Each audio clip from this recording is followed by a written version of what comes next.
pathology spending takes a hit under the newly proposed physician fee schedule. Plus, making a lasting impact, one guideline at a time. We hear from a pathologist whose body of work has strengthened the field and patient care. This is Path News Network Daily Edition from the College of American Pathologists.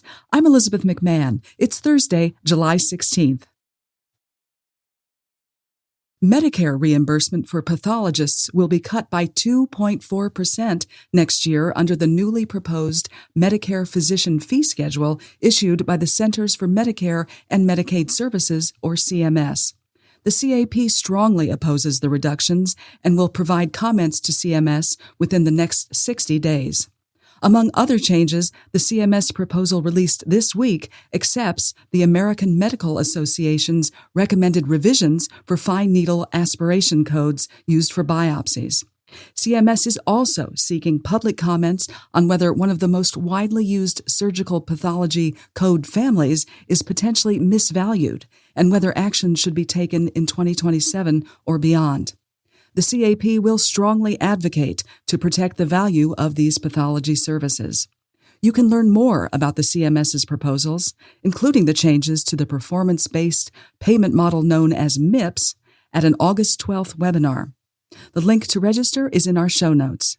Path News Network will continue to cover this story.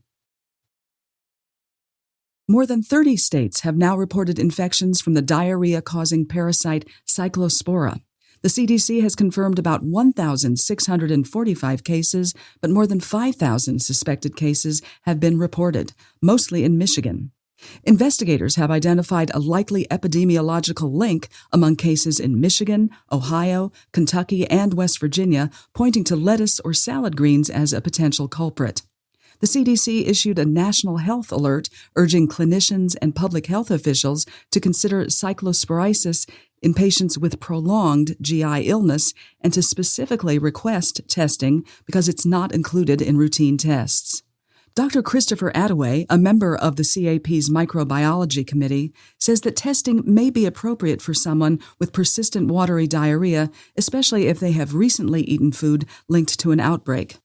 But he also notes stool examinations may not always detect the parasite. The worst year in the U.S. for infections was 2019, when about 4,700 illnesses were reported. You can learn more about Cyclospora infections and testing at the CAP Newsroom's FAQ page.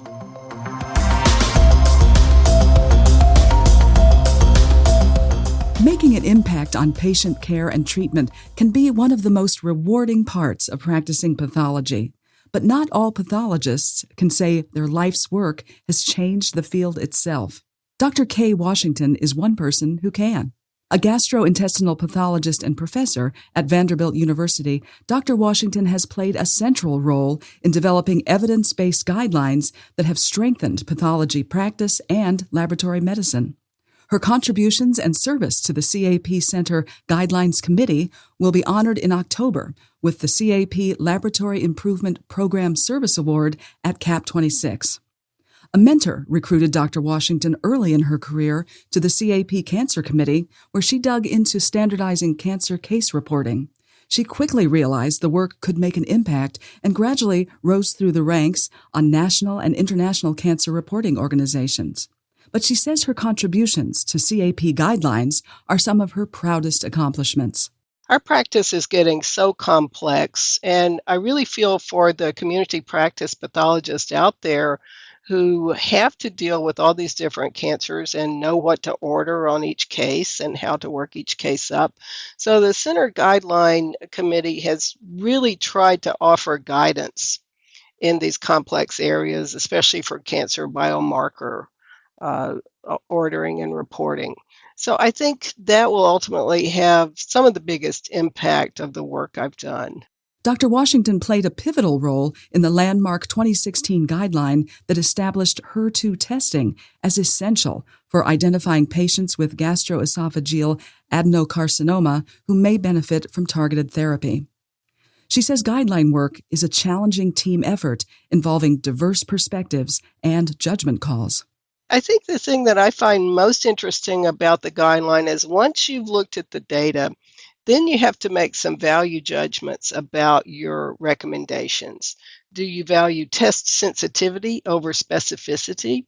So you weigh what's the harm of a false positive versus a false negative. And that value judgment can also help guide your final guideline recommendations. So I find that part of the guideline development really the most interesting part of it. Dr. Washington says she's now focused on recruiting junior colleagues to CAP committees and task forces, hoping they can make their own mark on the field. The benefits, she says, extend far beyond committee room doors. What I've really valued about my CAP committee work is the opportunity to get to know pathologists from all sorts of different practice settings. And I've learned so much from them. As a lifelong academic, I say I've never really had a job. I've always more or less done what I wanted to. And to hear the challenges they face in their everyday practice, and many of them are general surgical pathologists, and I'm just in awe of them. Dr. Washington is one of more than 20 Meritorious Service awardees who will be honored at CAP 26 in October at the Wynn, Las Vegas. Stay tuned to the Path News Network to hear from more 2026 CAP award winners this summer. The nation's forensic pathology shortage is reaching a breaking point, but there are signs of hope. In an opinion piece this week in Stat News, Dr. Gregory McDonald, chair of the Department of Forensic Medicine and Pathology at Philadelphia College of Osteopathic Medicine, says the compounding effect of the COVID-19 pandemic, retirements, and an unprecedented caseload fueled by the opioid epidemic has overwhelmed medical examiners' offices. With only about 850 forensic pathologists currently practicing nationwide, Dr. McDonald writes that many states are facing delays in cases impacting justice and public health. With just a single medical examiner overseeing hundreds of deaths, families often wait months for answers. He says institutions are starting to think creatively about bolstering the trainee pipeline. One solution is engaging trainees early in medical school and residency, where they can work with medical examiners to see how the specialty impacts communities. That does it for today's Daily Edition. Be sure to check the show notes for more information on today's stories. Got a story you'd like us to cover on the Daily Edition? Write to us at stories@cap.org. We're back at 5 a.m. Eastern for another episode of the Daily Edition. I'm Elizabeth McMahon. Have a great day.